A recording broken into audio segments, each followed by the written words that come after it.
You know that song Yellow by Coldplay? Well, it's actually impossible to get it to sound 100% correct in standard tuning, and I just figured this out the hard way because I've been trying to get this acoustic guitar part right, and I've been banging my head against the wall trying to figure out what is it that they did to make it sound the way it did. My name's Levi, and I'm gonna break it down for you. You're gonna learn today. Now here's the big trick that Chris did with his guitar to make those chords sound the way that they did. We're using an alternate tuning. So let's start from standard tuning. Now we're gonna locate our D string, and this D string is gonna come down to B. So that's 3 semitones down. Once we're done with that, we're gonna find the high E, and we're gonna tune that one down to D sharp. That's only 1 semitone down. Now that should give us this tuning, EABGBD sharp. And the cool thing about this tuning is it takes away the need for bar chords, and it allows us to play with the Hendrix thumb and to play some really beautiful chord voicings in that way.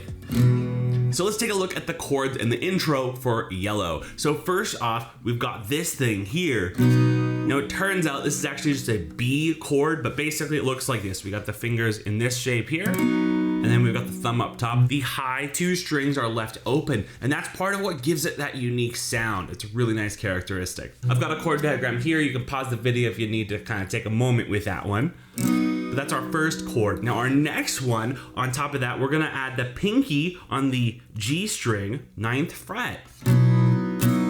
This creates a B add 11. It's kind of an interesting sound with some dissonance. All right, moving on to the next one, we've got this F sharp 6. This one was based on the F sharp bar chord. However, it's a little bit different. Basically, we're gonna bring that first finger down here to the B string, 2nd fret, and then use that Hendrix thumb again, and we leave that high E open.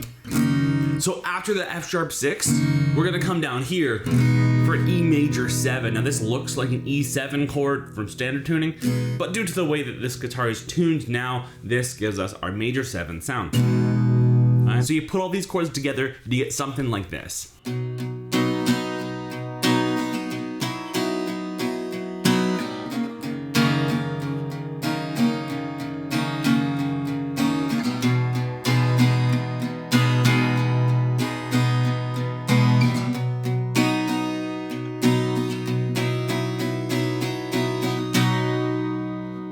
If you got a name for this tuning, let me know in the comments below. I'm just gonna call this Parachutes tuning because he used this on at least 2 songs from that album, and it's a bit of a unique tuning that I've never seen before. So if you've seen it before, or if you know what it's called, let me know in the comments below. I'd love to hear it from you. Now the whole benefit of analyzing the chords, taking a look and seeing how they tune their guitars and what they do exactly, it's not just so we can play along with the song, but it's also to learn something about how creative professionals actually use the instrument. What kind of things do they do to bend the boundaries of stuff that we might know about already, and then how can we use that to get creative and write our own songs with it, right? So one thing I'll challenge you to do is to take these chords, play around with them, and see if you can come up with something that's maybe a little bit different, something that's original to your own playing, right? And that right there could be the seed to a brand new song that no one's ever heard before that also sounds beautiful like that Yellow song does.